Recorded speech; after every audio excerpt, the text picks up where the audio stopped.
and we're going to look at tree diagrams. Tree diagrams really help a lot with determining probability. So I'm going to do it on the hand of an example. So let's assume I have, in a bag, I have 5 blue discs, 3 green discs, and 2 red discs. Right, so just before we start that, let's just quickly think. So what is the probability of getting a blue disc if I draw one disc? There are how many blue discs? 5 out of how many discs altogether? 10. So in general, if I would draw a disc out of this bag, half of the time I would get a blue one. Right, now in this specific example, we're going to choose 2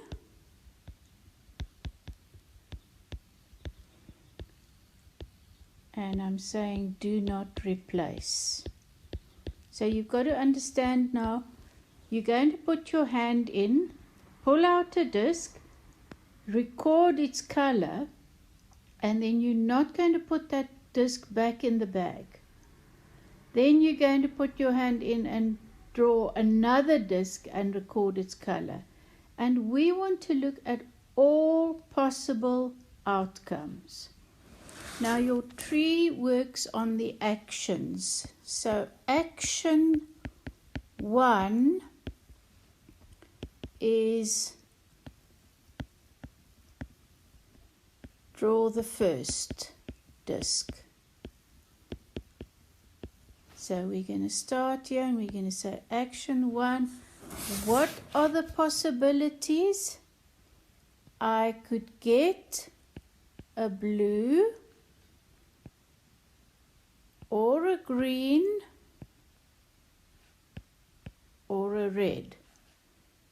So that is one set of branches.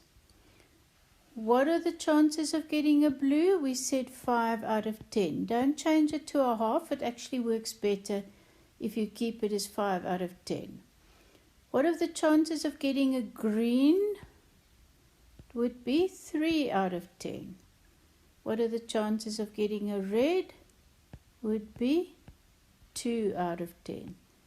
So one set of branches must add to 1. If you add 5 over 10 plus 3 over 10 plus 2 over 10, that should add to 1. So that was my action 1. Action 2 is draw second disc. So now you have to go back and say, go back to action 1.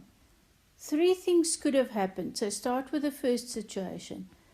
If in the first case I had drawn a blue, then in the second case, again, I could get blue, green, or red, right? So let's take that further. Remember now, I have taken out one of the discs. How many discs are left? Only 9. So all of these will be out of 9. How many blue discs left? Only 4, because I've taken one. But I haven't taken any green if we go along these branches. So there are still 3 green left. And I haven't taken any red. So there are still 2 red left. So can you see, if you go along the blue and then one of the next ones, it means I've taken one blue and now I can either get a blue or green or red. Now you go back. So every time we start at this point again, we say or. Or maybe the first time I drew a green.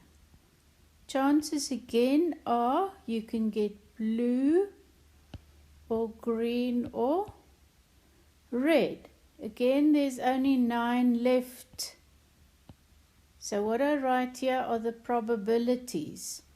But if the first time I drew a green, then there are still 5 blue left.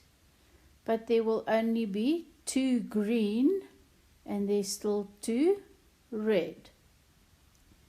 Right, so again, if you take each of the separate ones, you're going to say an OR.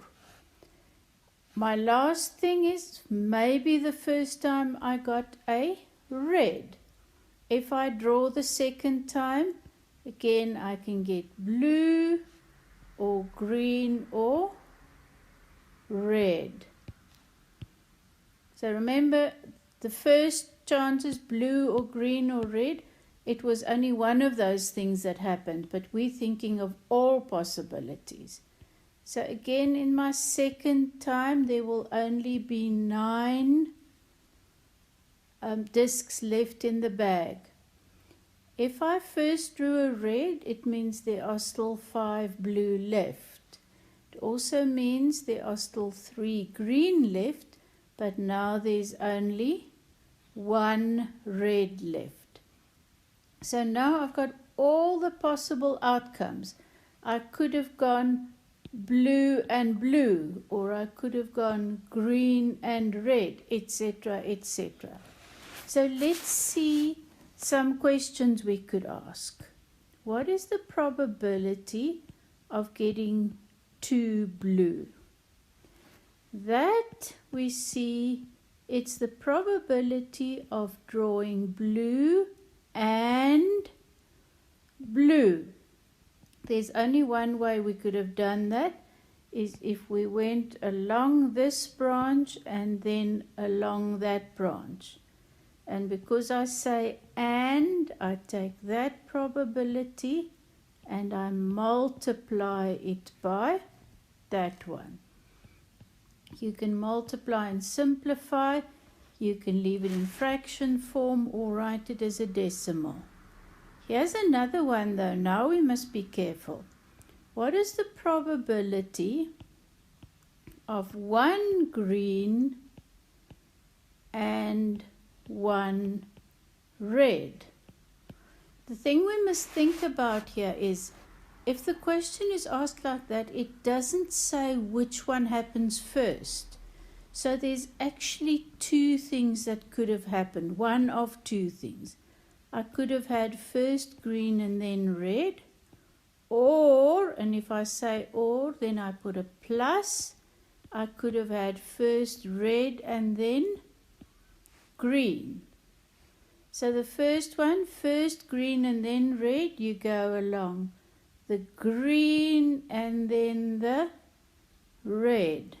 3/10 times 2/9 plus, and remember your bed mass, the times will go first. If I did first red and then green, I go along the red branch and then the green branch, which is 2/10 times 3/9. And you can work that out, 2/15, or you can write it as a decimal. And remember, you could even write it as a percentage. So there is a 13% chance of getting a green and a red if we don't specify which one happens first. Just another thing, we said the branches add to 1.